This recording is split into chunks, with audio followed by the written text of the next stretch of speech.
Добар ден, почитувани гледачи, го следите вториот дневник на К3 телевизија. Бројот на сообраќајни незгоди на подрачјето на општина Крива Паланка во второто полугодие од 2015 година бележи пораст од 54% споредено со истиот период претходната година. Се наведува во информацијата за превземени мерки и активности во текот на второто полугодие лани на полициската станица од општа надлежност Крива Паланка, презентирана на 30-та седница на Советот на општина Крива Паланка.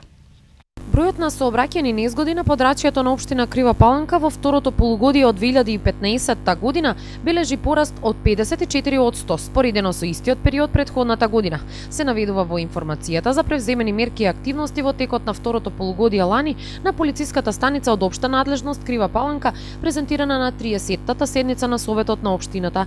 Во второто полугодие лани регистрирани се 37 сообраќајни незгоди, што во однос на истиот период во 2014 кога биле регистрирани 24 дела, бележи пораст од 54%. Од вкупниот број случајни незгоди, 19 се со повредени лица, и тоа со повреди се здобиле 41 лице, додека останатите 18 сообраќајки се само со материјална штета. Материјалната штета во сите случаи била под 50 просечни плати остварени во стопанството. Во информацијата на полициската станица општа надлежност Крива Паланка се наведува дека превземени биле и повеќе мерки на превентивно-репресивен план за управување под дејство на алкохол без возачка дозвола, како и управување на технички неисправно или нерегистрирано возило, при што од сообраќајот биле исклучени 94 возачи и 72 возила. Со цел зголемување на квалитетот на згрижувачките семејства и обезбедување подобри услови за сместување на децата преку јакнање на капацитетите на постојните и развивање на згрижувачките способности на потенцијалните згрижувачи, Центарот за социјални работи Куманово се вклучи во проект на СОС Детско село Македонија и Министерството за труд и социјална политика во спроведување на Прайд програмата во Република Македонија. Реномираната и светски распространетата Прайд обука почна да се применува во Куманово. Вработениот Центарот за социјални работи и потенцијални згрижувачи ќе ги поминат обуките со кои ќе ги подобрат своите знаења и вештини за згрижување на деца во семејствата. Програмата има за цел зголемување на бројот на згрижувачки семејства и да го подигне квалитетот и стандардите на инволвираните во процесот. Затоа што ќе има обуки. И ние веќе сме на обука за тренери, а исто така ќе има и обука за овие новите потенцијални згрижувачки семејства. Станува збор за признаена методологија со која се унапредува поддршката и грижата за децата во згрижувачките семејства, дизајнирана да го зајакне квалитетот за грижата за децата. Обуките се дел од мерките за унапредување на поддршката и грижата за децата кои се без родителска грижа, како правилен избор кој овозможува креирање безбедна семејна средина и планирана иднина за децата, но и развивање на личности кои ќе треба да ја понесат. Засега во Куманово има само 7 згрижувачки семејства. Со оваа обука се настојува да се зголеми интересот за зголемување на бројот на заинтересирани згрижувачи. Освен овие 7, моментално имамо 3 семејства до негде што ги исполнуваат критериумите, критериумите што су во склоп на тие законските обврски што ги имаат моментално, и тие треба да бидат вклучени во обуките сега што ќе бидат одржани преку Прайд програма. Програмата се имплементира во поголемите центри за социјални работи. Инаку проектот го реализираат Министерството за труд и социјална политика и СОС Детско село. Акција за расчистување на дивата депонија пред влезот на населбата Перо Чичо. Ниту казните, ниту апелите, ниту видеонадзорот не ги спречи несовесните граѓани да фрлаат смет и шут на оваа локација. Откако ќе се исчисти, предвидено е да се пренамени за станица за мотокултиватори. Повторна акција за расчистување на дивата депонија пред населбата Перо Чичо. Откако ќе бидат изнесени шутот и сметот, локацијата ќе се огради со бетонска препрека и ќе биде поставен дробен асфалт, пошто предвидено е да се пренамени за станица за мотокултиватори. Апелирам дека ова ќе биде последен пат да ова место го чистиме, бидејќи тоа се пари на граѓаните, ги трошиме непопуларно, ги користат ова позиција како да има депонија.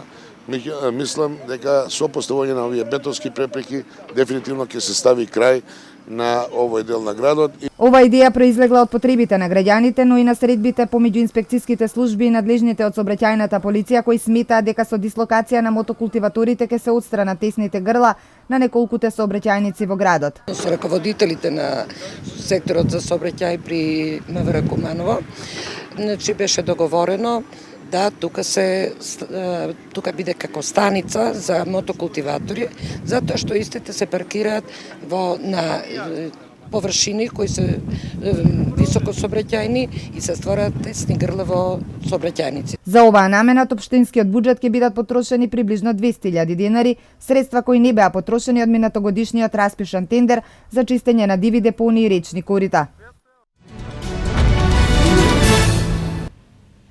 На тема млади, меѓуетнички односи и религија е четвртата дебата која што учениците од различни етнички култури ја одржа во гимназијата Гоце Делчев.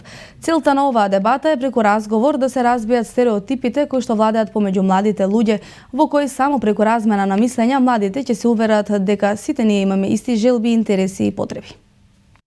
Во гимназијата Гоце Делчев се одржа дебата помеѓу ученици од македонска и албанска националност. Тие заедно дебатираа за меѓуетничките односи во Македонија, во која насока се одвиваат, колку се подобрени со текот на годините, какво место зазема религијата кај младите и како политиката влие на младите луѓе во Куманово и Македонија. Ова ни е четврта дебата како одржуваме, со што учениците се спремни за овие дебати, со што тие ќе си ги дадат своите лични искуства, ќе си ги кажат и ќе најдеме некое решение за подобрување на овие односи.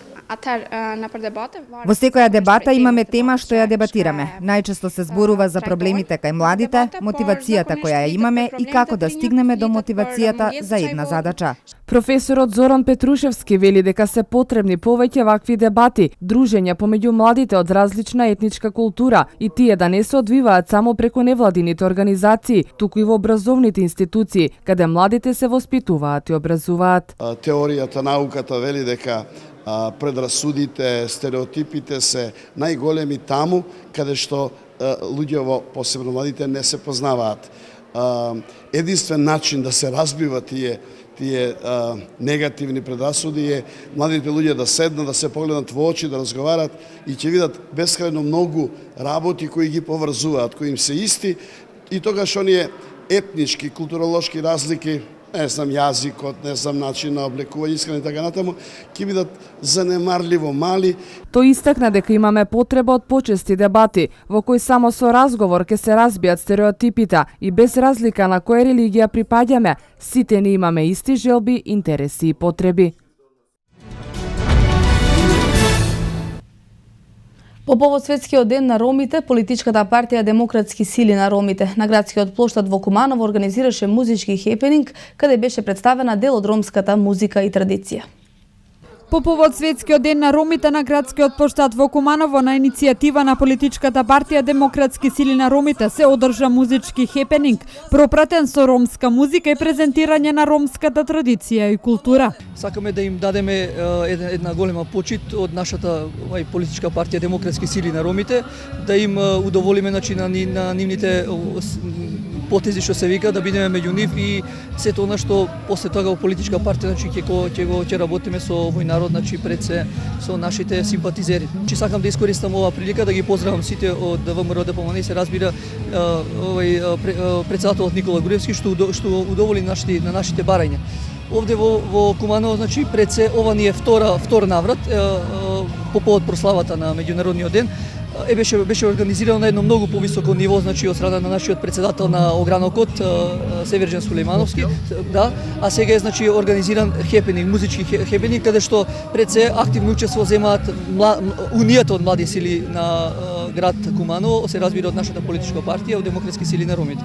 Како политичка партија се залагаме за остварување на правата на ромската заедница, впрочем и затоа постоиме како политичка партија и пред се како приоритетна насока во тој дел е интеграција на ромската заедница во македонското општество, каде што и ромската заедница е конститутивен и дел воопшто од Република Македонија, каде што впрочем и сме наведени како конститутивен ден во преамбулата на Уставот на Република Македонија. Тргнувајќи од тие рамки, значи ние максимално се трудиме, значи во рамките значи на нашите политички можности и во рамките значи на нашето координативно действување со ВМРО ДПМН за остварување значи на правата на ромската заедница, меѓутоа не велиме дека постои некоја дискриминација, меѓутоа што се вика ние сме сепак помлади политичари во однос на некои политички партии што постојат деценески и тоа го стваруваме значи во рамки на нашите реални можности и во рамки значи на нашето реално гласачко тело. Меѓутоа се ние во подем на тоа сме досега лојални значи кон ВМРО ДПМН, се надеваме дека и во иднина ќе бидеме повторно во коалиција, ќе ги поддржуваме програмите значи и сето она што ВМРО ДПМН заедно со претседателот Никола Груевски ќе го имплементираат како владина политика, затоа што ние ромската заедница се наоѓаме и како дел од тие програми што владата значи до ден денеска ги имплементира. Ви благодарам многу. Ви благодариме на вас. Ајде. Овој музички хепенинг е на иницијатива на Унијата на младите од партијата. Се радувам дека ова ќе биде традиција, секојаш да го овој ден одбележиме на добар и пригоден начин. Светскиот ден на ромите на работен ден за припадниците на ромската заедница. Археолози од универзитетите од Саутемптон и Оксфорд во соработка со археолозите од Кумановскиот музеј го завршија 3-неделното истражување на локалитетот Костоперска карпа во Младо на Горичане.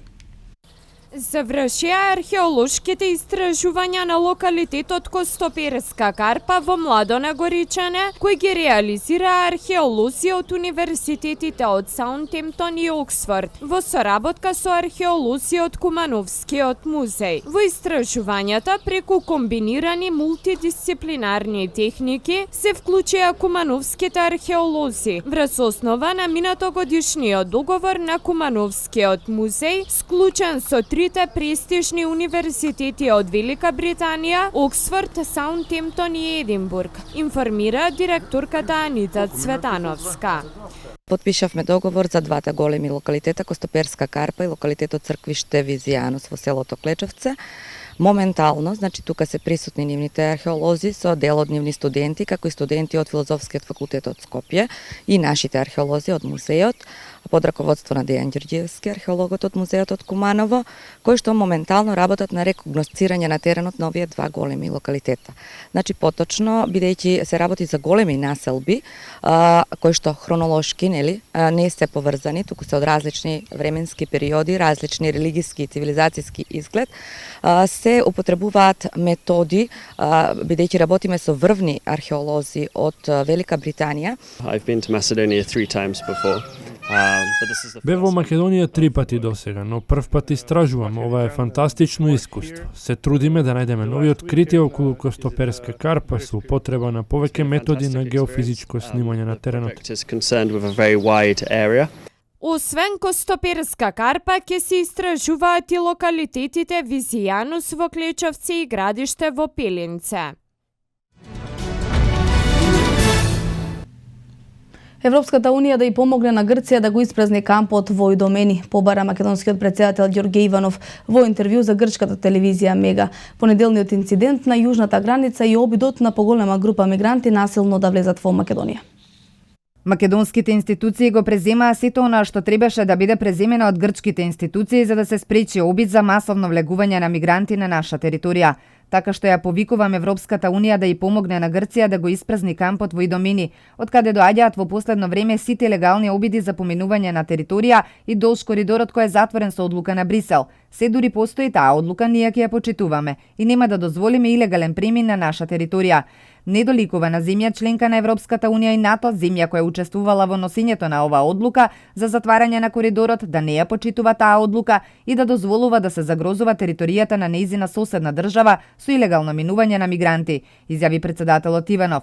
Посочи дека од грчка страна немало никаква информација за случувањата во и домени и можноста за инцидент. Воопшто не постоеше никаква координација, ниту пак информирање за сето она што се случуваше во кампот. Доколку ги имавме ние информациите, можеше да се превенира и да се преземат активности да не дојде до овој инцидент. Слично е и состојбата и со другите институции кои не ги разменуваат информациите кои се неопходни за да се спроведе одлуката која е донесена во Брисел на Европскиот совет за затварање на Балканскиот коридор, рече председателот Иванов. Прашан за реакциите на грчките власти по неделниот инцидент, Иванов состав. Грчкото министерство за надворешни работи наместо да праќа демарши, требаше да не извести за сето она што се случува со денови во кампот и домени од страна на така наречени волонтери, лица кои го организираа сето ова и делеа летоци на арапски јазик и вршеа подготовка за насилно влегување на наша територија. Нашето Министерство за надворешни работи ги извести сите земји долж Балканската рута и членките на Европската Унија за сето она што се случуваше за време на инцидентот, затоа што се е снимено и документирано. Но освен тоа, припадниците на полицијата на земјите членки на Европската Унија, кои помагаат на нашата полиција, ги известија своите земји за сите детали од овој инцидент, рече председателот Иванов. Македонскиот председател во интервјуто потсети и на неодамнешниот обид за илегален влез на поголема група мигранти на македонска територија, а посочи и на товарот што земјата го носи во справувањето со кризата. Прашан за оценка за нивото на билатералните односи меѓу двете земји, Иванов со коментар дека бегалската криза била можност односите помеѓу Македонија и Грција да бидат на многу повисоко ниво, бидејќи се справуваме со предизвик кој ги засега и двете држави. Но таа можност од грчка страна беше испуштена, иако се уште постои време. Така наречените мерки за градење доверба се градат на конкретни активности настани, а не само на бирократски мерки и активности кои се ја најавуваат, вели председателот Иванов за Мега телевизија. Во однос на аспирациите за членство во Европската Унија и во НАТО, Иванов дециден. Македонија ги исполни обврските на потек со Европската Унија и НАТО. Вкупно 131 дефектолог ќе бидат вработени од септември, од кои 74 дефектолози ќе бидат ангажирани во основните училишта, а 57 во средното образование. 131 дефектолог од септември ќе бидат вработени во основните и средните училишта. Одлуката да се заакнат стручните служби во образованието преку социјалната мрежа Facebook денеска ја објави председателот на ВМРО ДПМН Никола Груевски, а информираше и заменик министерот за образование и наука Спиро Ристовски. Со ова, како што напиша Груевски, се исполнува уште едно големо ветување дадено при неодамнешната посета на Кичево. Оваа барање многу често беше поставувано на теренските посети, па од тука ја увидовме потребата и донесовме одлука која има повеќе кратна функција, напиша Груевски, додавајќи дека владеачката партија продолжува да работи во интерес на граѓаните, создавајќи работи кои се од реална корист. Одлуката била донесена минатата недела на редовна владина седница, а ќе важи за сите училишта кои го известиле Министерството за образование дека имаат потреба од ваков кадар. 74 дефектолози ќе бидат ангажирани во основните, а 57 во средното образование. Во зависност од бројот на учениците со посебни потреби во некои училишта ќе бидат вработени и по тројца дефектолози. Со ова, според надлежните, ќе се реши повеќе деценискиот проблем од недостаток на кадар. Изборот на дефектолозите, нагласи Ристовски, ќе се реализира на транспарентен начин преку јавни конкурси за вработување, кои ќе бидат етапно објавувани со детални информации за условите и критериумите за аплицирање и обезбедување на соодветен работен ангажман. Министерството за образование и наука, како што наведе, веќе почнало со дистрибуција на согласностите до училиштата, а со оглед на тоа дека училиштата се децентрализирани, целокупната постапка за ангажирање ќе треба да ја реализира соодветната општина.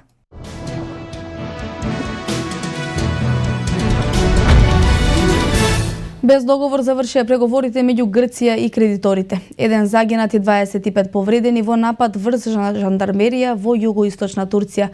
Италијанската крајбрежна стража спасила 1850 мигранти. Ова се вестите од светот. Без договор завршија преговорите меѓу Грција и низините кредитори, чии представници се заминуваат од Атина. Тие повторно ќе се вратат на 18 април за да ги продолжат консултациите за мерките за штедење, што ги разгледуваат со владата на Ципрас. Продолжението на преговорите е закажано пред решавачката средба на Еврогрупата на 22 април во Амстердам, која треба да се произнесе за следните транши од земјите за Грција во рамки на третата спасувачка програма за финансиска помош на земјата. Грчкиот министер за финансија Евклидис Цикалотос ВОС изјави дека преговорите биле прекинати заради учеството на владината економска екипа на престојната средба со ММФ и Светската банка во Вашингтон и дека на нив двете страни се согласиле дека е постигнат неопходниот напредок по клучните прашања за да се дојде до спогодба. Еден војник загинал, 25 се ранети во напад со автомобил бомба врз база на жандармеријата во доминантно курдскиот регион Дијарбекир во југоисточна Турција, пренесу американските медиуми. Државната агенција Анадолија информира дека нападот во градот Хани во округот Дијарбекир е дело на терористите поврзани со Курдската работничка партија. Настраданите од експлозијата со хеликоптери возила на брзата помош биле префрлени во војната болница во Дијарбекир. Оштетени били зградите во рајонот на експлозијата, како и електроводите. Италијанската крајбрежна стража соопшти дека спасила 1850 имигранти во 8 одвоени операции во сицилијанскиот Теснец, додека се повеќе се зголемува бројот на чамци кои тргнуваат од либискиот брег. Бродот на крајбрежната стража пресретнал 2 бродчиња со вкупно 740 лица, додека бродот на морнарицата им помогнал на чамците во кои имало 255 луѓе, се наведува во соопштението. Рутата ја променил и товарен брод со цел да помогне на група од 117 имигранти, додека брод на морнаричките сили на Европската Унија спасил 738 лица кои биле во 3 чамци. Според податоците на УНХЦР од почетокот на годинава до крајот на март, околу 17.500 луѓе пристигнале во Италија.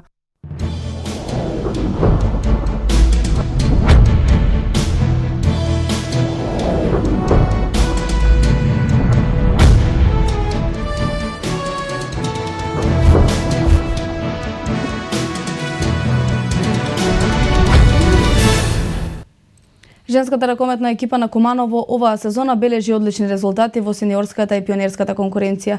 Во пресред на продолжение на првенството во суперлигашката елита, екипата е подготвена за потврда на третото место, кое следната сезона обезбедува пласман на европските купови. Првиот човек на клубот Бован Пејовски истакна дека и покрај огромните финансиски проблеми со кои се соочува клубот, уверен е дека на крајот на сезоната пласманот во Европа ќе биде остварен. Екипата на Куманово е составена исклучиво од домашни ракометарки, па поради тие причини успесите имаат големо значење. Оваа екипа во есенски дел покажа на теренот дека има одличен потенцијал и квалитет со пласманот на третото место. Играа без респект и со срце за клубот и најавуваат дека во пролетниот дел ќе дадат се од себе да обезбедат висок пласман. Претседателот на клубот Бован Пејовски пред нашата камера истакна дека екипата е максимално мотивирана за успешна пролет. Овој викенд сега тргнуваме со плейоф надпреварувања.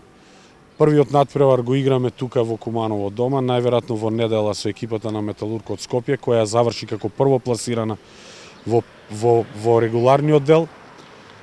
И што да кажам, амбициите ни остануваат.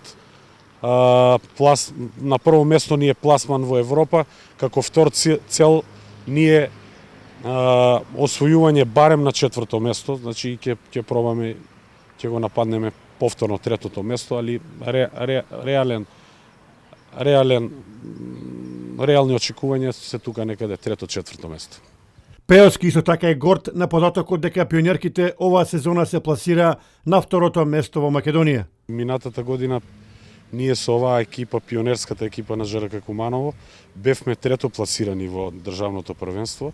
Оваа година се искачивме на едно скалило повисоко, значи игравме финале, каде што заслужено изгубивме од екипата на ЖРК Металург.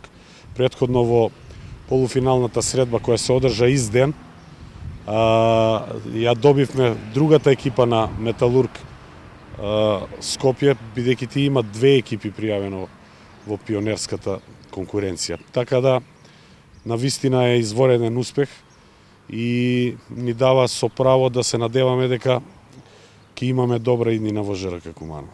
Овие остварувања на ракометарките на Куманово се вистински подвид, ако се земе во предвид вкупната финансиска состојба во екипата, која воопшто не е добра. За жал, еве и втора година поред истото ни се случува. Значи, од сврстоветените средства и ветување што ни беа дадени од страна на градоначалникот Зоран Дамјановски, втора година поред не се остваруваат. Значи, не сме исплатени за месец јануар, месец февруар, месец март. Еве сега Сега моментално е средина на месец август, април и не знам што ќе биде. Значи, што поголеми успеси правиме од страна на Сојуз на спортови, имаме обратно пропорционалност, значи помалку средства добиваме. Значи, не е фер према овие деца што се борат. Не знам по кој пат да кажам дека сите играчи се кумановки, сите играчи се од нашата школа, тоест од ЖРК Куманово.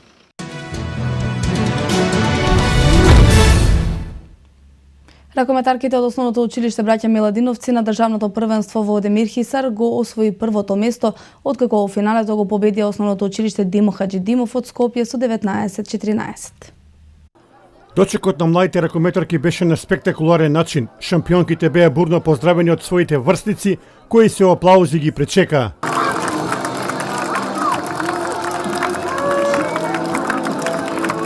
А тие самите, изненадени и возбудени, смогнаа сили да ни прераскажат за шампионските настапи.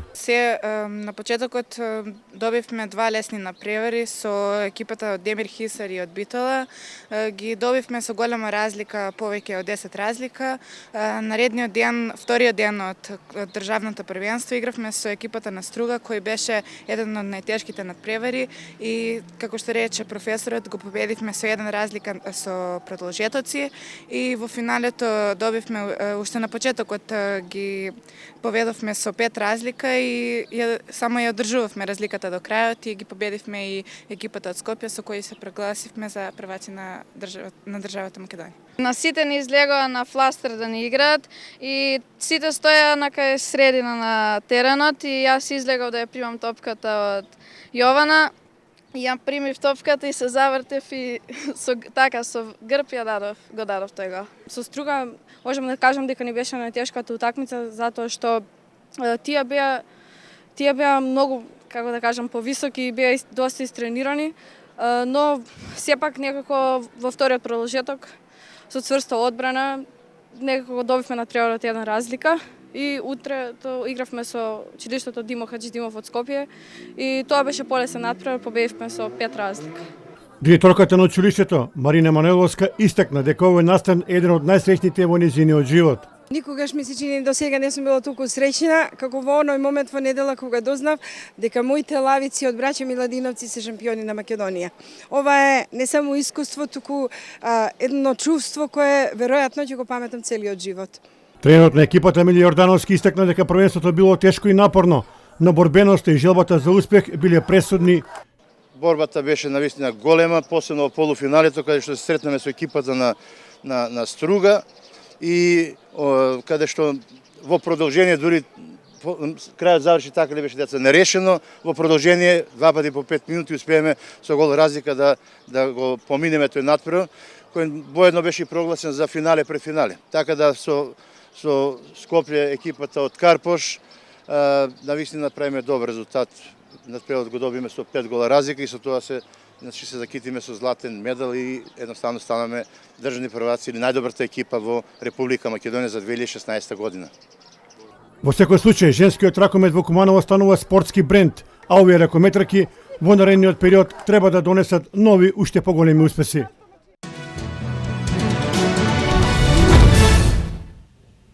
Во вестите од меѓународен спорт издвојуваме. Екипата на Милан го смени досегашниот тренер Синиша Михајловиќ, а на негово место го назначи Кристијано Броки.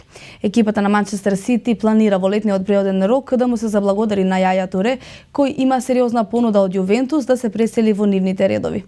Новиот менаџер на Челси Антонио Конте во летниот преоден рок има желба да го ангажира одбранбениот фудбалер на Реал Мадрид Серхио Рамос. Синиша Михајловиќ повеќе не е шеф на стручниот штаб на Милан, откако српскиот тренер не успеа да го преживее последниот состанок со Силвио Берлускони. Средбата на стручникот со првиот човек на росонерите синоќа траеше повеќе од 3 часа, за на крајот да биде донесена одлука Михајловиќ да си замине веднаш наместо на крајот од сезонава. Причината е јасна, росонерите се без победа во последните 5 кола, во последните 2 средби претрпеа порази, па раководството на клубот реши конечно да го стори она што беше најавувано по неколку наврати во изминатите месеци. Како што е во италијанските медиуми, изборот за нов стратег на росонерите падна врз Кристијан Броки, поранешниот фудбалер на Милан, кој во последните години работеше како тренер во младинската школа на росонерите. Денешниот тренинг на Милан е закажан во 15 часот, а до тога се очекува и Броки официјално да биде промовиран во нов шеф на стручниот штаб на оваа екипа. Во зависност од неговите резултати, до крајот на сезонава, дополнително ќе биде решено дали на овој млад стручњак ќе му биде дадена шанса како шеф на стручниот штаб и во следната на преборувачка сезона.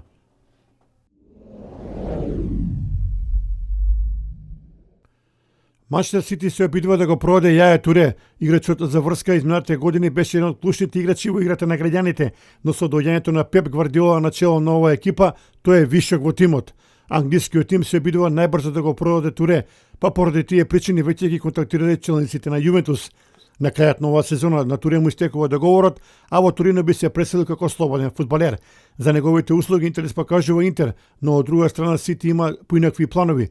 Главна цел на Гвардиола во Сити е ангажирањето на Пол Погба, па се надева дека со Туре ќе успее да ја реализира намерата да го доведе на Етихад.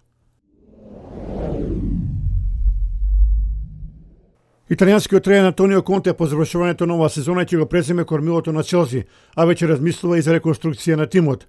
Еден од главните приоритети е доведување на централен дефанзивец, а позната е и желбата на Конте. Тој сака на Стенфорд Бридж да го има шпанскиот репрезентативец и член на Реал Мадрид Серхио Рамос.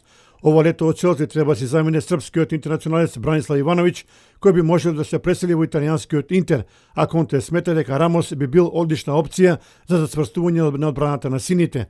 Сепак прашање дали кралскиот клуб ќе се согласи со ваков развој на настаните, иако и на Сантјаго Бернабеу се планира чистка.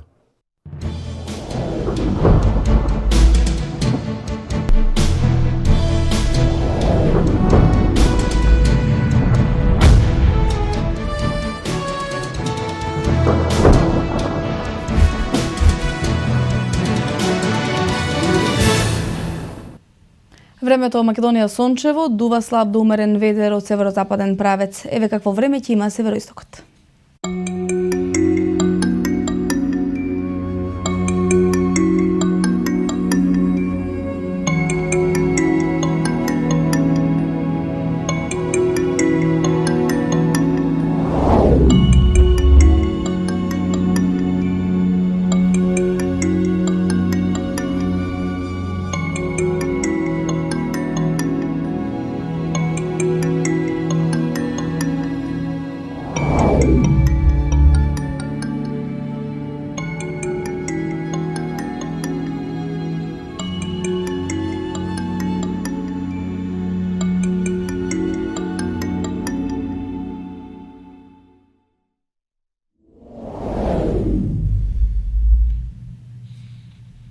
Тука е крајот на дневникот. Ви благодарам на довербата. Довидување.